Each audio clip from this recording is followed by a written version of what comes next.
Hello, everyone. Welcome to WoW What's the deal? with the War Within in review, in retrospect. Okay, you're adding more words. We narrowed it down. We did. To the easiest version, and then you're like, actually, I need more words. Well, I gotta have more because words. it's not like, we're not talking about like, oh, in case you missed War, we're looking back at the War Within today. Sure. That's because this is it. All done. We never have to do the War Within ever again. It's gone. Well, I mean, there's still like stuff to farm and whatnot that you may have missed out on, especially if you're new to the game. You probably don't have like I'm pretty sure I got it all. Nope. I don't think so. But you have finished the campaign and everything. I did that. And we haven't talked about it at all yet. We haven't. He's been dying. And he keeps being like, I can't ask. I keep wanting to know like what her thoughts are, and I can't find out until today. All right. Here and now. Before we get into that though. Yes. What's up? What's going on? Oh, I'm just scratching this kitty cat's chin. Yeah, I mean, like, since our last episode, what have you been up to? Mostly the War Within. Yeah. It's actually the topic of our podcast is what I've been up to. Yeah, that's true. You've just kind of been streaming that, huh? Uh-huh. I've been streaming Elden Ring. You have. A lot. You're a little carrot man. It's the type of game where, like, the lore, you have to, like, connect the dots yourself. Mm-hmm. So you need that fresh in your mind to be able to connect the dots. You love connecting dots. And and I'm like, well, I just need to keep playing it then so I can keep being able to connect dots. But alas, I keep your time is short. Ooh, you almost just spilt your coffee everywhere. No, I didn't. She almost did. I didn't. It's literally fine. Okay. She almost did though. I just need to play more of it before midnight releases, which is this week, 2 days. Yeah. Midnight releases in 2 days. That's funny. Which is nuts. Yeah. Well, the early access. Yeah. The on-time access. The on-time access. Not the late discounted access. Uh-huh. Mm-hmm. I got invited to meet up some people for dinner on Thursday, and I was like, I'm gonna be busy. Wait, really? Yeah. Wow. Yeah. And you were just like, no, I don't want to go anyway, but I have a really good excuse, which is I need to play video games instead. The really good excuse is actually I need to play World of Warcraft comes out. Wow, that is a thing. Like that's any World of Warcraft player knows saying no to social plans sometimes for social plans in WoW. Mm-hmm. Like Monday and Thursday nights when raid starts. Mm-hmm. You don't want to hang out with me anymore. Yeah, I can't do anything. I got a raid. I actually told Deidre, and I'm actually curious what folks think of this, but I was like, if you're interested in raiding, because she did really well, we did I'm kind of a natural. Yeah, kind of. We did a Heroic Mana Forge Omega the other day as like a community run. She came with us, and she was doing great. So I was like, if you like started to do this, I think you would do pretty well. Like you obviously weren't like dying to like you were paying attention to the way the fight works. Yeah, and, like, when I died, sometimes it was because I was dumb, and sometimes it was because of frame rate. And I can't be held responsible for that. The flying was horrible. Oh, was it? Yeah, I think I died 3 or 4 times in the runs, and at least half of them were because of the frame rate trying to land and then immediately getting yeeted off the edge of something. Oh yeah, those fights are rough. The Mana Forge Omega in general can be rough on certain PCs. Mm-hmm. I'm not sure. I think it's like that like void effect that they have. I think like screws stuff up. But yeah, she did great, and I was like, I would say raid with us on our raid team, but then I was like, I don't really want you on the raid team, and I don't mean that in like I don't want to raid with Deidre. God. It's more like as the raid lead in GM, I don't want my fiance, future wife, on the raid team, because I feel like maybe I'm wrong, but like I feel like sometimes there's like drama whenever there's like a couple involved with like in charge of raid, because then it becomes like Deidre's going to get that gear, or like, even though we don't do gear like that, I feel like it would just run into issues. Right. And or then like she never has to do the icky mechanics. Right. Or and like, whatever. what if I do need to talk to you about like performance wise or something? Yeah, and I'll just like, start crying, right. and then I'll just lay on the floor and die. Yeah. And in real life, not even yeah, in the right, game. right, Yeah. in both. I was talking with one of my viewers, I think yesterday. They were saying how they had been in a guild that was run by a couple, and something in that relationship blew up, and one time they just logged in and the guild was just disbanded. Yeah. It was just gone. Yeah, that type of stuff is like... I'm sure it's not uncommon. Like, keep it... I feel like cool that we get to play WoW together, but also keep it separate like a little bit. You know what I mean? Right. Not that I don't want to. I mean, like, honestly, we already spend so much time together. I think you're allowed to have your 4 hours a week with your crew. Yeah. Without me. Yeah, I mean, I would raid with like you. Like, that. I think they'd be cool. It's just... But, no. I feel like it's like one of those things where, like, yes, it'd be cool until it's not. Mm-hmm. And then it's like... and then it's, like, super messy. Yeah. Instead of just, like, normal WoW messy. Exactly. Instead of normal WoW, the typical normal mess that we have in WoW, every raid team has it at some point. Every guild has it at some point. Hard to avoid. People are people. People are people. Some people clash. All right, so getting into War Within then. Yeah, I played that. The whole thing. She played 2 weekends. 2 weekends. The whole thing. I did the whole thing in 2 weekends.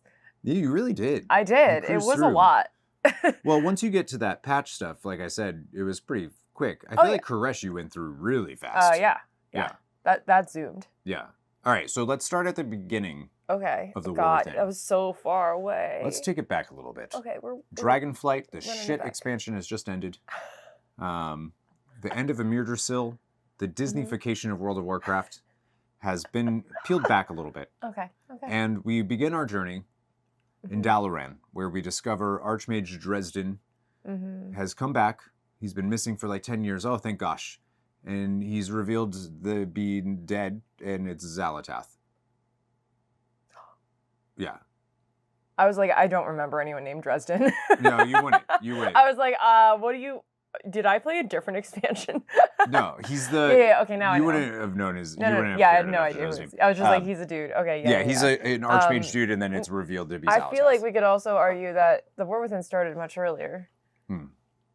When we were at BlizzCon and they announced it. So actually a lot of things were... way back. Yeah, some things were vaguely familiar aesthetically. Right. From when all that stuff was announced. And I was sitting in the audience being like, ooh, that's pretty. And then I'm like, oh, that's Hallowfall. I'm there now. Yeah, that was the crystal. That's cool. Like the Earthen. Oh, that was that race that was introduced. And, Anduin and the sword.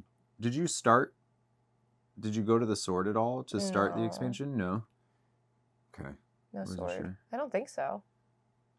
I don't think I saw. I'm pretty sure that's how War Within began. Is you go to maybe you go to the sword in Silithus, the giant ass sword, and you talk to Anduin and Thrall or whatever, and Jaina, I think. Oh yeah, I don't remember the sword. That might have been like super early though. That was like if that. I mean, like it might not even be something that you do anymore. It might have been like a pre-patch thing or something that I'm thinking of. Yeah, I don't remember seeing the sword, but I do vaguely remember gathering the crew. So maybe I just didn't even notice the sword, you know? Gotcha. Yeah. Like maybe I just like didn't even see the sword. Might have just thought it was what sword? I don't know. So then you get to Dalaran and you under attack by Xalatath, and you're like in the icky spiders, and you're like gotta beat up some spiders. Yeah. And then you go down into the rogue hideout, and you're like, why am I here? I'm not a rogue. Yeah. With Anduin. Yeah, because he's doing stuff. Yeah, he's doing. He's doing boy stuff. He's going through some stuff. Oh my god, he's so annoying. He's so annoying. He's so annoying. He's such a boy. Yeah. Well, okay. So you missed the context of why he's like that. Yes. In Shadowlands, he is dominated by domination magic. So he is... he's a baddie. He basically loses all control of himself and is turned into a puppet for the jailer. And he goes and does some like pretty horrible things because he's being dominated. And for some reason, he has decided that this was him. Right, because he's a self-flagellating boy. Right. Right. So he's like, I must punish myself for this thing that I had no control over. Yes. Right. Right. A very normal. Super annoying to be like, like I get feeling like, but like the logical disconnect there. And the light is also like, he's having trouble calling on the light. He's having trouble getting it up. Because he's down in his feels. Exactly. And what the boy needs is some therapy. And he's not going to do that. Well, until he meets Farron. Well, Farron is not a therapist. She's a nice lady. Exactly. That's all you need. That's all you need. Trust Trust me. me. Annoying. I'm like, of course. He just needs a woman to bully him very nicely, not actually bullying, but like, Yeah. be like, you're gonna be okay, baby. And I'm like, buddy, you gotta figure out yourself And out. she's great. Oh yeah, she's great. And she's like, after all the turmoil I've been through, you're complaining right now? Like, shut up. Right. She's like, I literally am missing a fucking arm. Right. Because, did you catch it? Why? No. Because she... Oh, wait, no. She was the orphan. Yeah. And then she was on the boat. Yeah. Yeah. She's the one that cradled the flame to keep it alive. Whoa. So that they could actually survive in Hallowfall. Like, all of that is her. The whole reason they are surviving there is because she, like, cradled this thing and it almost killed her. So, like... That's pretty metal. Yeah. Yeah, she's, like, pretty cool. Yeah.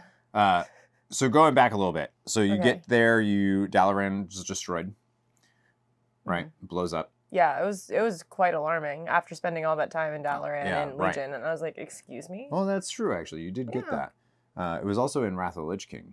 Oh. Another expansion. So True. we've had Dalaran for quite some time. It's a it's a staple city. It's also in Warcraft 3. And now it's rubble. It's literally gone It's now. And they're not spread rebuilding it, they said. Not at all. It's just spread across the land. Well, and Khadgar was Khadgar. destroyed. Also, my boo from Legion. Right. Mm-hmm. Were you surprised at all that they didn't kill him? I mean, I honestly kind of forgot about it by like partway through the expansion, but once they like showed up again, I was like, oh, he's not dead. Right. Yeah. Did you... I was like, oh, really? He seems like he's like a through line. And then I was like, he's coming back. Yeah. Did you... When he does come back, right after... So Ilaria... How did you feel about her, by the way? Ilaria? Yeah. I think she's very interesting. Oh, cool. Yeah. What about her is interesting to you? She's very hard-headed and dedicated. Mm. Like, she has her version of what is the right way to go forward, whether or not that is the objective right way. But, like, I appreciate that she, like, sticks to it. She's like, Xalatath is a baddie. I'm gonna hunt that bitch. And then in the Kavesh stuff, she was like, guys, this is a bad idea. Just to be clear, she's evil, and she's gonna turn this on us. And then, look what happens. She does exactly that. Yeah. Yeah. Cool. All right. I just wanted to see how you felt about Ilaria at first. Because, like, yeah, because then you go through, like, all... She's kind of a lot. Like, she's kind of a lot, and I feel like she just shows up and she's like, okay, guys, I gotta go. Yeah. She does that a lot. Yeah. Like, she's like, I have a quest. I need to go do it by myself. Bye. Well, there's also the whole angle of, like, she's not safe to be around because of her connection to the Void. Like, she's part Void now, too. So, like, she's constantly hearing the Void whispers in her head and stuff that are like, you can't trust them. They don't trust you. They're going to kill you. Like, you're a monster to them. Like, this is all stuff that's playing in her head, and she's dealing with it literally all the time. Oh. Which is kind of interesting. And then her husband is obviously Turellian.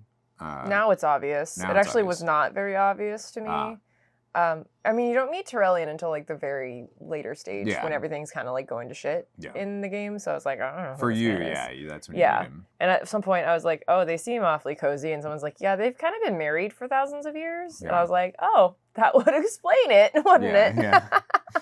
Yeah. It's funny that you say they seem awfully cozy because they are anything but awfully cozy. Because he's light. Like, he is a paladin. He is basically almost light forged at this point. Like, and void and light don't do well. Like, they literally can't really touch. Whoa. Because, like, the forces and stuff. And they have a son, Erator. I met him. Okay. Yeah, because he's who we're going to be following in Midnight. He's going to be our homie. So it's good that you got to him. What did you think of the first raid area? So you do that before Ilaria shatters the Dark Heart or, like, breaks the Dark Heart? I don't remember. The raid's gonna be weird because you just went in and did the one boss like and then leave. And the thing with story mode raid is that it's kind of terrible because you don't actually do the whole raid on a story mode. It just drops you in at the end. So it just feels very abrupt, and it's also on story mode right now, at least 3 hits and they're done. Wow. Like, it is, there are some just, like, random spawn baddies out in the world that are harder to kill than the story mode bosses, and it's honestly kind of disorienting. Yeah. Because it is over so fast. You don't have time to like build the energy. It's very much a anticlimactic drop off. Right. Of like you're moving up into the raid, and like that should be like a higher tension thing. But then it's like, oh, you don't have like the build up to the boss, and then the boss is also just like really just 3 hits and done. I would agree. I think story mode is a failure. Yeah, I don't think it's a win. I wish it was more like the follower dungeons. I think those are fantastic in comparison for sure. Mm-hmm. Of like you are doing the things, you just have some NPCs helping you. Yeah. And they should apply that to raids as well if they want to do a story mode on it. Right. I agree. I think they should do that.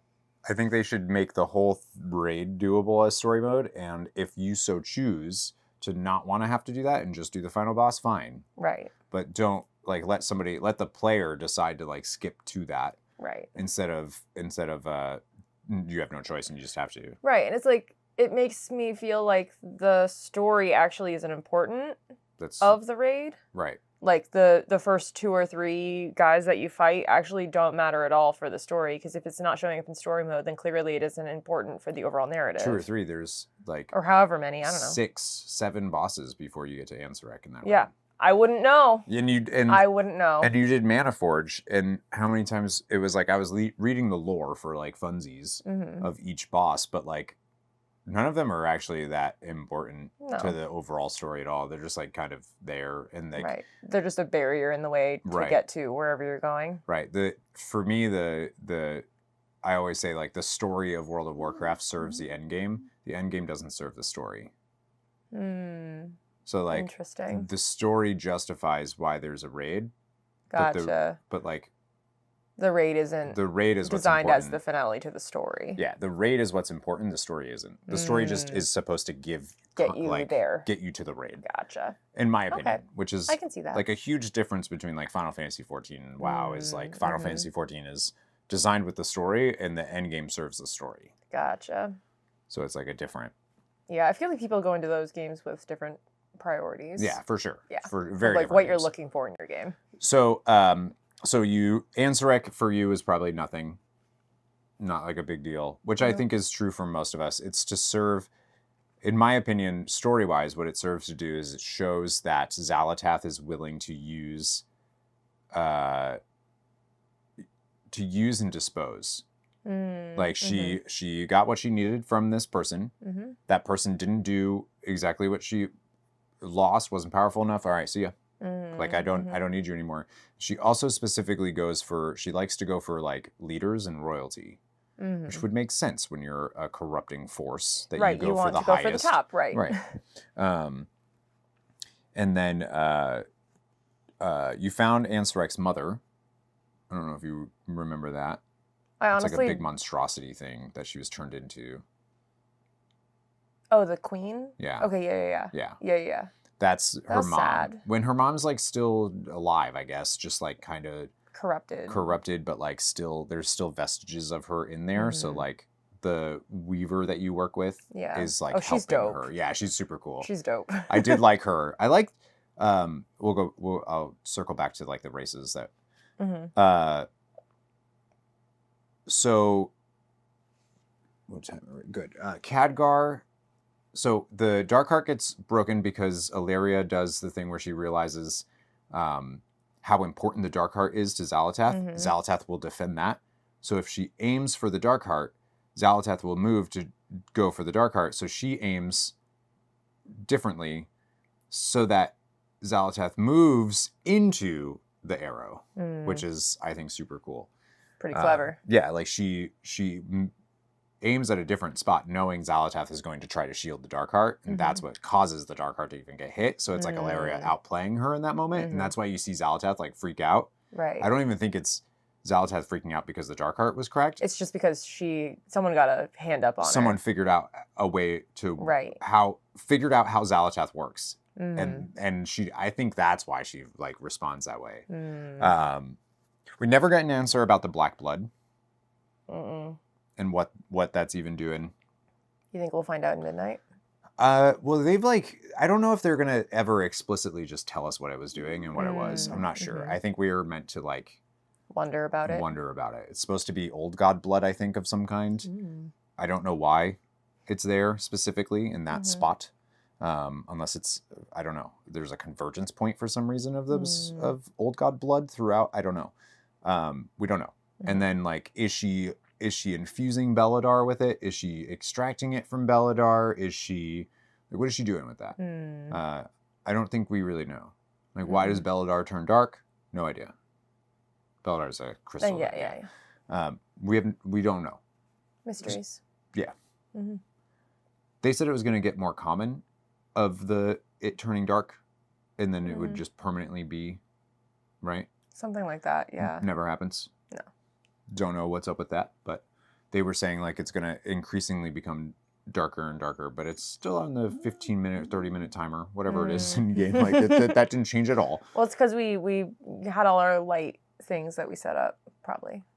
Chase away the void. Sure. Yeah. We're going to go with it. Yeah. Yeah. And then, so I got some slack for this. But my Drop issue your with controversial words. The Khadgar thing is that it was very clear to me that Khadgar probably wasn't dead. Sure. If you don't see a body, they're not dead. That's a thought that I had while playing it. If the characters haven't said goodbye to the character, right. the character's not dead. Right. And then when it's framed that he comes out of the portal, it's supposed to be this emotional moment, and you're thinking that we are saying goodbye to him now, so he will die. They do it in such a way where it's very clear to me, and I'm assuming many others, all of the stakes are taken out of that scene, and I never felt emotionally like, oh God, is Khadgar going to die right now? Because it's so framed on Anduin that I know Anduin's going to resurrect him.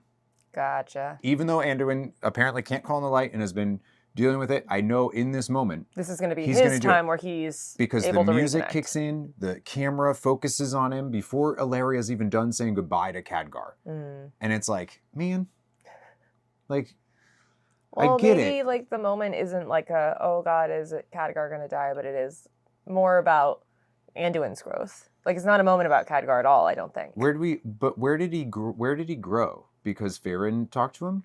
Basically. Okay.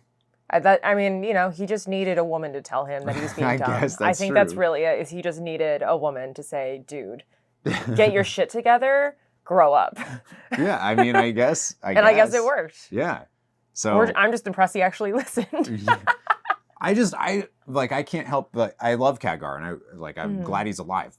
But story-wise, I can't help but wonder what would have happened if Anduin did try to call upon the light and it didn't work. And like we still because like you really are only in that zone with him for like a little bit. It's only in that zone that you really get to see his journey. Right. Like we're not. I don't know. It happens so fast we don't really get to see him change, in my opinion. So that was my your hot take. Yeah. All right. So then after that, you meet Orwena a little bit. I mean, you meet her in the questing, but then she's like a little more, and she's the Haranir. Yeah. What do you think of her? Honestly, I feel like I didn't really get a lot of her personality through the questing. So I don't really have an opinion about her. I literally don't remember much about her at all, except she was just there. I would agree with that. Yep. All right, cool. We knew that she was talking to Azeroth. She's basically just serves as an introduction of the Haranir is what it feels like. Yeah. I think the Haranir were supposed to be in War Within originally. And then because they changed the way that they were doing stuff and it became a saga and Chris Metzen came back on board and all that stuff. They shifted things around a little bit. Yeah. Yeah. I've had it described to me as modular. That right now World of Warcraft is modular. They're working on everything all at once. And then they'll fit things in putting things where it goes. Okay. That makes sense for a game like that. Yeah, I'm curious to see though how much of it was modular, how much of it is modular going forward for this, and how much of it was modular because War Within was already so far into production. Right, that they had to work with what they had already built. So I'm wondering how much of War Within is going to be in Midnight, how much of War Within, the original War Within, is going to be in Midnight, how much of it is going to be in The Last Titan. My guess is the Haranir stuff is probably the end of the War Within stuff, which I'll get to that. But so after Orwena finds out the goblins are using the black blood for stuff, and then we go to Undermine. What'd you think? I just want to point out that I think it's really funny. We went straight from, like, Dornagal blows up to Khadgar resurrected, and we talked about very little in the middle. Well, because the middle is like you're kind of being introduced to the world and knowing the problems. I'm not saying it's wrong. I just think it's funny. I'm thinking of like the major story beats. And like, well, okay, I did miss one big one. Is Magni. Magni's pretty cool. Magni's dope. That cutscene is awesome. Yeah. Like that journey. I did talk to you a little bit about that. I think so, yeah. Like the speaker stuff and how he's like, sad about it. But yeah, I feel like for the most part when you're in the leveling campaign, it's like it's showing you the worlds and like these characters, but there's nothing like huge that's happening. Sure. In each one, you know what I mean? Right, like you have a story arc in whatever new location, but it isn't necessarily like the overarching right. And like story. You could it's building it. But... Yeah. You could like break it down and I talk about each thing that happens with each, but like, you know, the Earthen overall I really enjoy because of their directive stuff and like going against that. And it's like the first real time that we see that the Titans might be a little bit of a problem perhaps. Like, yeah, and I think that's really cool. Especially going into the last Titan eventually after this expansion, because this expansion that comes out in 2 days. In 2 days? Wow. Yeah, I thought the Magni thing, I feel like that was like the most quintessential fantasy beat that I've witnessed thus far in this game, of person with a connection to whatever magical being, ethereal thing, loses that connection, is like struggling with what to do, and then in the big moment of truth, they were there the whole time, and then like gets transformed. Yeah, like it's very. You like think he's like dead. Right, you're like, oh, did he just sacrifice himself to bring this forward? And it's like, no, he's fine. It's like such a fantasy novel beat. You know what the issue is though? They repeated it a zone later. That's the issue. I actually didn't think about that until right now, but you're describing it that way. That's almost exactly what they do with Anduin and stuff, of being like, thinks he can't talk to this anymore, and he's like, and then when it counts, he's able to use the light to resurrect somebody that he cares about. I mean, you can either call it of like repeating beats, or it could just be a theme. Yeah. Perhaps it's just a theme. The theme being the war within all of us. Exactly. What about, Undermine? Undermine is so goofy. I loved it. Did you? Yeah, I like the little goblin guys. Yeah. I liked reading their text because I was like, I'm going to talk like I'm from New Jersey. Yeah, like I'm in Goodfellas. Sometimes I'd be in the kitchen doing something and you'd be like, hey, time is money, friend. You can't not do it. Yeah, like I can't, it's good. I couldn't read. Like I think that's a good thing about their voice is like, it came through in the text of the quest. You can't not put the little bit of in it, you know? I actually think Undermine. So Undermine, great. Yeah. Being there for like 3 months or 4 months, whatever it was, not so great. Okay. Yeah. It felt fun as like, I'm going to visit here for a hot minute. Yeah. How did you feel about driving? Well, I kind of forgot to get a car for a while, so I was just flying or coasting along on my mount. Yeah. The driving is chaotic. It reminds me of playing GTA. Yeah. In like a nice way. I'm like, I feel like I am 12 years old again playing San Andreas. Just flying around with no sense of like control. Yeah. Yeah. Exactly. Yes. That, yeah. Which isn't like fun. Not great though, again. Right, like, for months at an end. Yeah. Of like, like, this is a fun little, some people really liked it. Like some people got involved in the races. There's like races you can do around. Yeah. Not me. Like it was also making me like a little motion sick sometimes. I could see that. Yeah, it definitely felt a little like, whoa. And like stream viewers especially. Oh, I bet. Like if you're zooming around on stuff, it can be really disorienting I believe that. For viewers. Right, if you're not in control of it. It's like when you're in the passenger seat of a car. So I actually, anytime I stream and I'm in Undermine, I just keep it slow going around because I know that I have people that watch that are going to get queasy. They're going to get queasy for sure. So like I'm kind of glad it doesn't seem like they're taking that. like a fun little thing for Undermine. It works. Right. It works. But they're not like, okay, we need to introduce this other places. And I really like that you can't fly in Undermine. I think that's cool. Because there's so much ground detail and like, you know, it's one of the most like detailed zones. Right, it feels very rich. Right. And there's like I feel like the density of like treasure chests and things along those lines are so much more than out in other parts of the world. Yeah, because whereas like you want to be on the ground. Right. Picking around and doing things like that. I think people think of it as a zone, and which it is, but it's a city.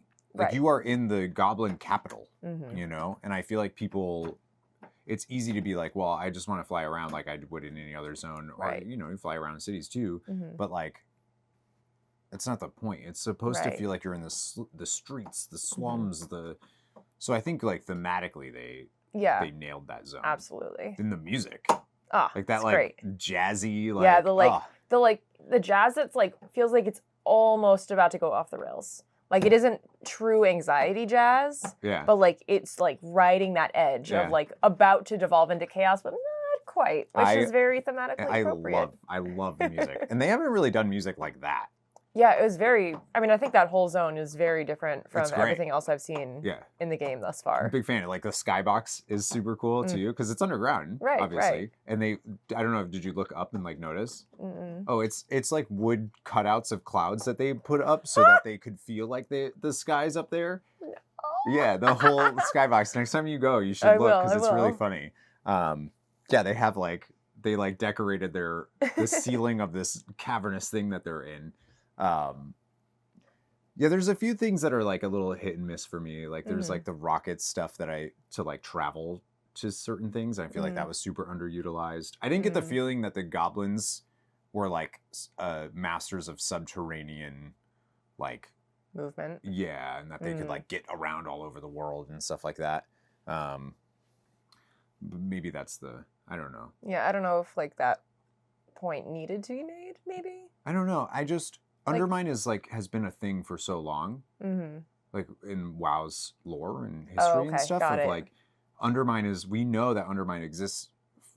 Geez, I don't even know, since Warcraft 2, Warcraft 3.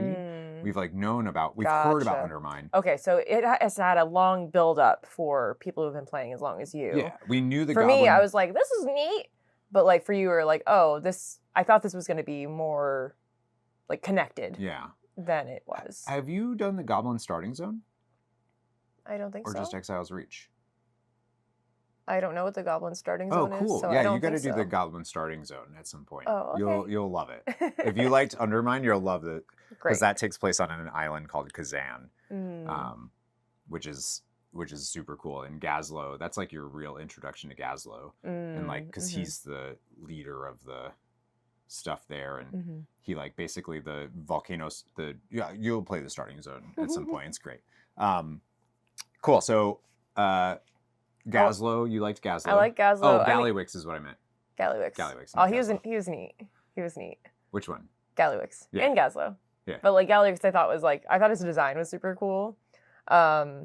And I mean, I'm a sucker for any story that's got a little revolution thrown into it. I know, toppling of a dictator, like that's good shit. Good stuff. Yeah. It was kind of fun because I feel like the further I got into the War Within, the more like names I recognized from like hearing you playing, like when you were raiding in the other room or whatever. Like a lot of the words and names were a lot more familiar further I got in. So I was like, Gallywix, I heard of that guy. That's cool. That's cool. Yeah. So yeah, I think Renzik is a missed. Like there was like a voice actor thing going on at the time. Yeah, that was kind of odd. I'm hoping that they add that retroactively, but I don't think they will. Like the zone's done. Like he's dead. He's dead. Yeah. You know. But that was Renzik a little has been around for a long time too, so it's kind of like, and it is an emotional moment when he does get zapped. Like I think that whole story is surprisingly deep for goblins. Sure. Because goblins have historically been like a comedic race. They're goblin sappers. They like go in and blow themselves up to like, and you know, time is money, and like they're all about getting money. And then you're like, Gazlo's like trying to lead a true revolution for his people, and like, did a really good job. Oh yeah, right. Like I don't know. I don't think I expected it to be ending up where it did when I started in that zone. Yeah. But it was really sweet. And like they built their little team. Yeah, they did. Yeah, and Yeah, I loved it at the end. Like after you beat Gallywix, and they kind of do like that last cinematic where like they're going into the room and his chair's like at the end, and you think Gazlo's gonna sit there and he just pushes it off and he sits with it. Ah, it's so cute. I love it. I love it. Gazlo's the dude. He's the guy. He's really cool, actually. He's got main character energy. For sure. For sure. I think like Blizzard needs to maybe, consider bringing Gazlo into more stuff. Right, like, okay, what if we ditch Anduin and replace with Gazlo? I have no doubts that Anduin will hopefully become better by the time this saga is done. Because I actually really like Anduin. I just think this part, seeing him in War Within, I like still am like rooting for him because he has had like, this Boy King has gone through a shit ton. Like, he is the king of the Alliance. He is the High King. Oh. And, like, not right now, because he's going through this. He was also, he was in the Shadowlands for a bit. And, like, after what happened, he, like, went off on his own and to, like, find himself. And we didn't really know, like, where he went, what he did. Then you saw that cinematic with War Within, where he's talking to Thrall. And he's, like, looks disheveled and has that. And, like, that moment's great. But then it's, like, what do we do with that? Right. And also, the whole thing about, like, the song, the Radiant song, and like how like visions of Azeroth keep happening every so often for folks. We just don't really see that much. I was gonna say, like, when I got into, I think it's the Midnight Prologue, it returns a little bit, and I was like, wait, what? And then I was like, oh, right. They mentioned that at the very beginning and never again. Right. It was like I had, before we started recording, I like just flipped through the Wikipedia summary to make sure I remembered what happened at the beginning, and I was like, wait, that's how it started? Radiant Song? Huh. Totally forgot. And I was like, that's odd. I know. Yeah. Do you think that's an artifact of the original War Within plan? I do. And then they made it a saga, and that's going to come back around? Deidre, exactly. I actually did this on purpose as a segue to this is I'm nailed so it. Good at this because what happens after Gallywix is dead? Tell me. Randomly, we see the Ethereal came and took the Darkheart that Gallywix was supposed to be repairing for Xal'atath. We thought that he came and took it for Xal'atath. But then she wanted it. She wanted it, so meaning that somebody else decided to take it. So this random Ethereal takes it.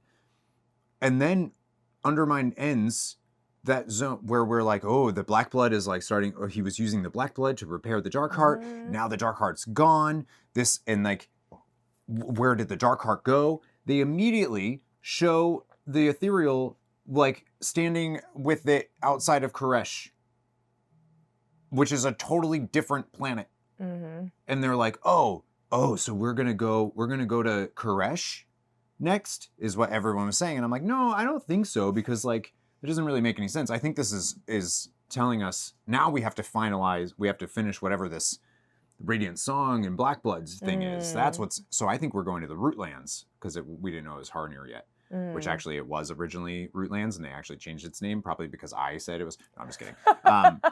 So the story-wise, it made way more sense that we would then, because Orwena was helping us with the Gallywix stuff, right? Right. Would make so much more sense that story would then lead into the Rootlands. Sure. Darkheart's gone. We're going to have to deal with that in Midnight for sure. And Midnight opening with Koresh and Dimensius and stuff would have been pretty cool.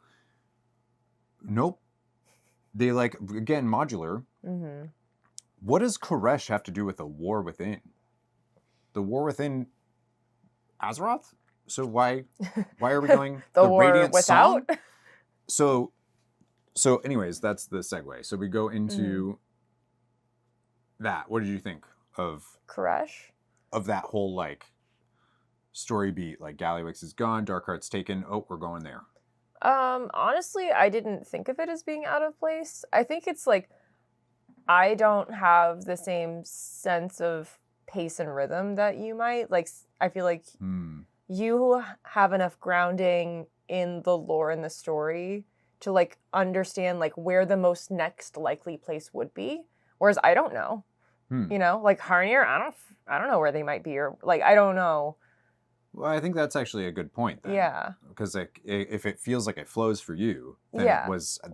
I think it's also like, I don't know. I don't think I know what should flow and what's just like, this is a separate segment of the story. Like, it felt like it was I didn't feel like it was a direct sequel to the Undermine story. It felt like this is something separate that we do in the world. Right. Not like this is a thing I navigate. And I think that's part of it is like, I didn't have to spend 3 months in Undermine and then get offered Koresh as the next step, you know? It was like I feel like I was looking at it as, okay, so you finished the War Within. Here are the 3 separate storylines that you need to follow to be ready for Midnight. That's how I was looking at it. Not this is a sequential thing that you have to do to tell the story, you know? It was like, okay, so I have my 3 things. I do Undermined, we do Koresh, and then we do the Midnight prologue. Gotcha. So I think that for me, I wasn't looking at it as this is a story arc that we're pursuing. It's more like these are the beats that happened that I should experience. Gotcha.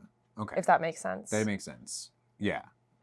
So we go there, and Tezevesh is new to you, so like you're not really getting that story, but that was our hub. That was not our hub, but that was a mega dungeon in. So Tezevesh itself was a mega dungeon in Shadowlands. Okay. And we went there because it was part of the Shadowlands. Apparently, it can move now to this other thing. And there's a couple of characters, Venari. I don't know if you met Venari. Love her. Super cool. Super cool. She's actually the same voice actor as Ana in Overwatch, which is I love her voice actor. She's awesome. She's a really cool character. The cadence of that voice I found very appealing. Like, I could listen to her. Like, I know, it was one of those things where I'm like, I want to imitate this. Like, yeah, it's like my brain is like, this is a good itch. Let's listen to this more. She's like so nice to listen to. So you also meet Locust Walker, who is Alaria's like mentor. Yeah. And we meet him actually in Legion, which I don't know if you... I did not encounter him. No, I don't think you went to Argus, really. No, I did not do anything in Argus. Yeah. So that's something eventually that you should do, because especially before Last Titan, I think, and depending on where we go in Midnight. So Locust Walker is Void, and he's the one that kind of helped Alaria manage it. Sure. And then there's also a short story that came out before Koresh that was like the story of Koresh before Dimensius came. And it's pretty involved. Locust Walker was like this guy that was like studying how to basically like how to survive this thing, because like it was coming and like they were trying to figure out how to deal with it. And he was like part of like a council thing that led everybody. Nexus King Salad Bar was also there. And basically he was betrayed and made to be the one that it's actually a pretty good story. And then he's revealed that he has ties to Xal'atath because of that. And so that was when he's like, Xal'atath is the one that's going to help us stop Dimensius. And Alaria's like, the fuck? How did you feel about that? Of like Xal'atath being our like ally? I thought it was very interesting. I like Xal'atath a lot more as a character after having her ride along. Because it was like, at first I was like, I'm not trusting her. I don't trust her. I don't trust her. And then every once in a while she would say something and be like, you know what? I'm on board. And then I'd be like, no, she's evil. But that's that's the best part about her, though. It really keeps you like yo-yoing. And like, it's like you're like, okay, I know you're bad, but like she's compelling enough that you're like, well, maybe she's got a point. Well, the whole time you're with her, you're like, you're going to betray me. I know that. Right. It's but like, what choice do I have? Right. You're going to betray me. I know that's going to happen. I'm just going to have to deal with that when it happens. What else am I going to do? Because she's right. Right. It's like dealing with a bad boyfriend. You're like, I love you so much, but I know you're going to be so awful to me. Awful for me. That's not me, right? No, it's not you. Cool. You're not a bad boyfriend. You're a fiance. Oh, good. Bad fiance. I didn't say bad. All right. So, yeah, I love Xal'atath. We all do. She's great. But yeah, I love that there's never a question of like, oh, she's a good guy now. Like, you never, I don't think anyways, that you're ever like, oh yeah, she's good. No. I think it's like, we have a shared goal. It isn't that she's good. It's that we have a shared goal. Right. this is a bigger and the threat. second that's done, what's she gonna do? Steal shit and run. Yep. And she was like very obvious about what she was gonna do too. And Ilaria was like, I don't know if this is a good idea. And then they do it, and they're like, well, shit. Yep. How did you like? What was your overall feelings of Koresh itself? Very interesting. It felt very empty, which is on purpose, I imagine. I definitely don't think I would want to like hang and explore there, but I feel like that's kind of the point. Yeah. But I think the ecodome things, I was saying that ecodomes are cool. I was saying that it reminds me a lot of like when I was in middle school, I had a English teacher who was very into like 50s, 60s sci-fi. So we read a couple of books, and I feel like it had a lot of those vibes of like life on Mars, like an ecodome on Mars, and then outside you have like the wastelands. For sure. So I thought that was a cool vibe. I was like, oh man, I forgot I read those books. Yeah. So those are also in the Burning Crusade in a zone called Netherstorm, which is a very similar thing of like the land's been destroyed, but there's like ecodomes that have been built up so that life can still like try to thrive there, which Venari we meet in Shadowlands. We meet that whole like broker thing. We actually didn't know that broker. We had theories that brokers were ethereals, but we weren't like entirely sure. This revealed that brokers and ethereals are the same. They just have different equipment, basically, to keep them, allow them to traverse, because they're energy. They're energy now because of the things that Locust Walker tried to do to save everybody. He turned them into energy. How'd that go? Not well. I mean, they ain't gone. Alive, so they ain't gone. Okay, so then you did the zone. You didn't have to unlock the Void Devourers, no, it's for Void Elves. Devourer is just available for Demon Hunter. It was to do Void Elf Demon Hunter. I did do that after the story. Oh, cool. So you saw why now their Void is a... Yeah. Okay, so then that boss that we did in the raid makes sense to you, because that was the guy. That's the guy. That's the guy. That's the guy. That's cool. All right, so then it actually lucked out. We lucked out really well. It was wild timing. Yeah. I was literally about to click on the character to queue in for the story mode of the Dimensius raid when they switched from Mythic to Heroic for it. Yeah.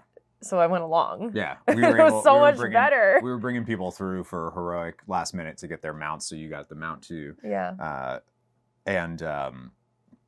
You just so happened to be like right at the time. We had Air, our good friend Air, was like keep an in eye on both of our streams, so like knew that she was about to access story mode and was like, wait. Maybe because I didn't want to spoil her by bringing her through the raid, because I didn't know where she was in the story. Yeah. And it turns out just so happened to be literally right at the same. Super cool that worked out. Thanks, Air, for keeping an eye on us. So then she came and did all of Heroic with us. What was that like? That was really cool. Yeah, I liked it. It was nice to see how a raid actually works, because story mode doesn't show you any of that. No. Like all the mechanic-y things. It was cool. Yeah. I mean, we were also like, we were kind of cruising through, wasn't really going over all the mechanics and stuff like that. But like, I was doing a little bit where I was like reading the lore of the bosses. I don't actually do that. Like I was just doing it for funsies. You kind of, there's more story with like almost environmental storytelling, right? Of like you're going around this mana forge, like what is that? Like, it's being used to harness the energy to be able to summon Dimensius into this, or to revive Dimensius, I should say, because we actually killed Dimensius in TBC as a quest mob, which is weird, but then he's now coming back in this like fuller form and blah blah. Like this is him like really manifesting, right? And reviving, and the dark heart is being used to do it. And I'm not sure if you caught that. Like the dark heart is literally taken to create him out of this. He's like using the power. Yeah, and then so did you get what happened at the very end of the raid? That he gets kind of sucked into it. Yeah. Yeah. And then well, because we were in the Dark Heart Oh. at that point. So that when we're fighting Dimensius, after that first part, and it phases and we're flying, we're in the Dark Heart. Oh, okay, I didn't know that. Yeah. Because cool.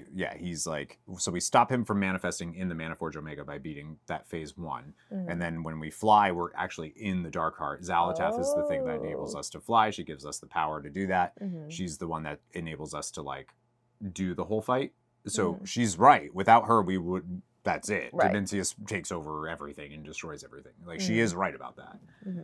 And then at the end, she's like, go, leave, and I'll don't worry about it. I'll make sure everything's okay. And it's like, no, she's not, girl. And then obviously she comes out, right, and does that. So, and then Locust Walker. That's Locust Walker for sure dead. Like he's dead, definitely dead. Yeah, dead. You can tell, even though there's no body. I feel like the burning Rishi wraps is probably that's a pretty clear sign. That's a body. Yeah, so that's the... Oh, and then, so the reason why Koresh, I feel like, is tied into War Within is because of this idea of the World Soul. And then it's revealed... Did you do this part? It's revealed that Koresh, the World Soul, is still alive. Yeah.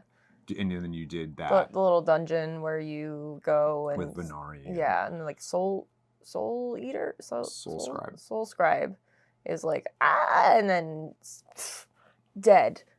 To revive Koresh. What do you think of that? That was pretty cool. Yeah, you like it? Yeah. I hate it. I mean, it felt a little like cheesy. Let me tell you why I hate it. Tell me why. Tell me. I don't think that was done for any purpose other than who cares if Koresh World Soul is gone or not? Who cares? The planet's destroyed. Its people are energy. Does it matter? Yeah, it does. You know why? Because that's what they're going to do to Azeroth. That's the whole reason it's introduced in this so that we know it could happen. Exactly. It is. Oh well, there's a example of this happening in the past. I couldn't think of the word. Yeah. Precedent. There's precedent for it. So one of the major characters that we've known throughout World of Warcraft is going to give their life to revitalize Azeroth. For sure. Like, that's why that was done. Who do you think is going to be? Thrall. That's what I was going to say. Yeah. I think it's Thrall. Thrall is like Metzin's baby. It's he's been instrumental since Warcraft 3. He's like, some could argue he's been like one of the main character. He's been the main character multiple times. I remember from like being in a GameStop as a kid. Like I remember seeing him on the cover of whatever Warcraft thing was out. Yeah, he's the guy. He's the, he's Green Jesus. He's the dude. So and Metzen voices him and all of that stuff. So I feel like, as the Worldsoul Saga ends, it's very fitting to have this character give themselves to Azeroth itself to revitalize her world. That has some poetic. Yeah. I'm just annoyed because now we know. You know what I mean? If they don't end up doing it, wow, cool. Right. But like, I just don't understand why. Why do we need to see a revitalized? What does that have to do with the War Within, the Radiant Song, the Black Blood? Why? Right. Why is this in the story now? Right. Was my issue. It's cool. Like I think going to Koresh was something we've known about Koresh for so long too. Like super cool to see these places, get those little bows tied onto these like things, because that's what they said they wanted to do with the Worldsoul Saga. Cool. But like I don't understand why now, Sorry, Darcy's like really looking at you. Yeah, I know. Like she's really like into your theories here. Yeah. Yeah. Well, my thing with that is that it felt a little like end of Dragonflighty. Like when it's like, okay, stabby, revitalized, and then all of the animals start coming out, and you're like, all right. I kind of like that, actually. I mean, I didn't hate it, because it wasn't like as ham-fisted as the end of Dragonflight, but it felt very much okay, and here's your ray of hope. Right. Is like, we don't need a ray of hope all of it. Like, let us sit in turmoil for a little bit as players in a story. But I did like the animals coming out and being like, Yeah. what's this now? Right. I mean, honestly, maybe that's the real point. Is like, okay, Kresh, dead planet. The people are literally energy. But think about the animals. Well, that's the thing though. They're like because of Venari and what she's done, like that's why she was in Shadowlands, is figuring out how things can survive in literally the most inhospitable place ever. Hell. I went there. I went to the Maw. Oh, and that's what I wanted to talk about next. Oh my god, I'm so good at seeing your transitions as they're coming. Wow. Yeah, it's true. You're really good at it. So good. So that's the epilogue. Yeah. So you meet Verisa, which is so that's Ilaria and Sylvanas' sister. Now I know. You weren't sure? I didn't know. Because I'd only met Illyria. Right. You didn't meet Sylvanas at all yet. No. Well, I'd met her very briefly in BFA when I was leveling there. Oh, yeah. Or no, it's part of the Demon Hunter opening story. Because like at the end of it, you come out and you like have to go. You have to go to the War Chief. So Legion into BFA. Yeah. So you did do the Demon Hunter starting zone. I did. Oh, interesting. I had to. Oh, they don't have Exile's Reach? No. Oh, cool. Not as a new character. No. Oh, I didn't know that. That's cool. Well, I mean, maybe I don't know. It usually is like a select thing. Can you even do? Oh, really? Yeah. Oh, okay. So I think I haven't started a new Demon Hunter in a while. Yeah, no, it auto dropped me there. Oh. Yeah. And this is like a new character that you made, not brand new character. Interesting. Yeah, I don't know. Yeah, it dropped me straight. I'll check because I'm curious about it myself. Give it because that's cool. I think you should have right, to do. Right. I don't see the point of Exile's Reach, and I don't think. Can your first character even be a Demon Hunter? I think you have to... Oh, that's true. I don't think so. I don't think so. So I think that makes sense of like, if you were a brand new player, you can't play the thing that doesn't let you do Exile's Reach. That might be right. I'm not sure if that's still a thing, but it was at the time for sure. Okay, so Verisa they're the Windrunner sisters. So yes, and I've learned that apparently they are important very for some reason in their Moonbeam town place. Yeah. Is that what it's... I don't know. Well, so Ilaria can't go there anymore. Silvermoon, which is where that's our headquarters. Silvermoon, not Moonbeam. Well, I was pretty close. Sun, not moon. That's all. So the Night Elves are moon. Blood Elves are sun. It's a good way to view it. Wonder if that's going to be important.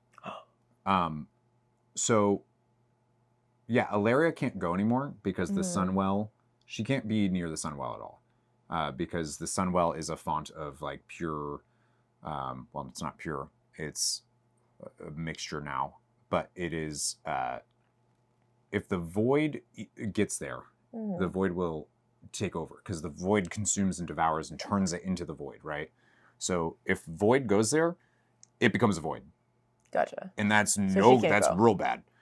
She did once.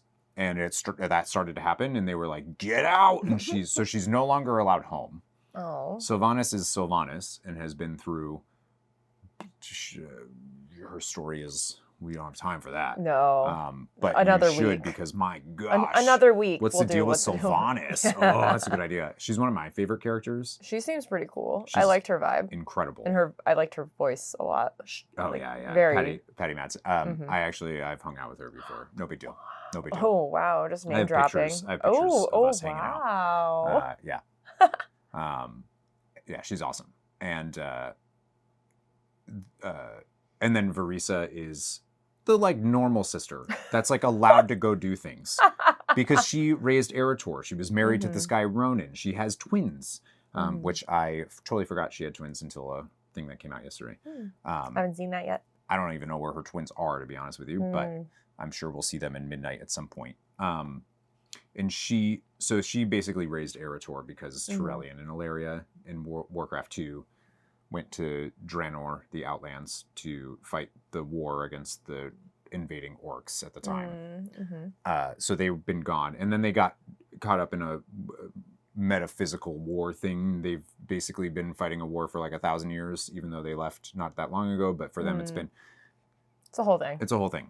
And then, so Verisa's like, a family woman, and like, isn't going to corrupt the Sunwell just by being near it, and also isn't going to like massacre an entire group of people, and also do other stuff. So you went to the Shadowlands and you talked to Sylvanas. Mm-hmm. Was there anything that stood out to you while talking to her? I don't know. Probably not. I don't think so. I mean, I liked that. I don't know. I feel like a lot of times when characters get like exiled to do a task, they don't want to be doing that. But it's very clear that like she is. Yeah. It is now her mission. Like she wants to atone. And like understands that I don't even. She has to keep going until it's. I don't even think it's that. I don't think she's looking for atonement at all. She's just that's what she needs. She just needs penance, to help these maybe. people. Like I don't think it's like I need to atone to make it up to other people. I think she's like I need to do this. I just need to do this. This is what I have to do to balance what I've done. Our battery's gonna die, so we got to be quick about this. Oh no! She has one line in particular that says. She wants to talk to us separately. And she says, doesn't the Shadowlands seem too ordered? Yes. The Shadowlands is not supposed to be ordered. Ordered means that the Titans have been involved in some way. Titans are not supposed to be, that is... Not their territory. That means that the Shadowlands that we know has been changed from what the Shadowlands should be. I don't know what that means, but it's going to be huge for the last Titan. We'll find out. Mm-hmm. Wow. I'm very excited for that. Yeah. And then we go into midnight. We go to midnight. Do you have any hot takes about what you think the like first whatever of midnight is going to look like?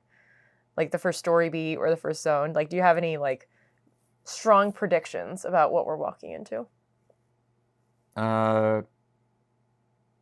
No, not really actually. Cool. Like, I feel like you have ideas about where it's going as a whole. Yeah. But I don't know if you have any about, like, our first chunk. Like, I know the zones and stuff, because beta and alpha and gotcha, whatnot. So, okay. like... so kind of. I don't know what's going to happen at the end of these raids. Cool. That we have. I have no idea. I know the fights, and I know, like, they're kind of weird. I don't know the story context behind them. No one does. But, like, it's got to be a big deal. I know that we... probably save the Sunwell. Cool. And stop that from being. Makes sense. And I feel like maybe that's going to end up being a Disney moment too, but we'll see. We'll know it when we see it. Anyways, we have to end. Gotta do it. You can check Deidre out, twitch.tv/Mooglesmith. Also, you can check her out right now. Look at her. Wow. And then you can find me over on twitch.tv/MissileDyneOnline, and you can watch the podcast over on youtube.com/MissileDyneWow. Yeah. We'll see you next week. You can talk to us on Discord. Oh, and in Discord. Discord.gg/MissileDyneOnline. Next tell week. us all your feelings. Next week. We'll midnight. See you then. Midnight. We'll be playing Midnight. We're really playing Midnight all weekend. The following podcast is going to be What's the Deal? With Midnight. With Midnight. Yeah. Goodbye. Love you. Never give up, never surrender. Bye.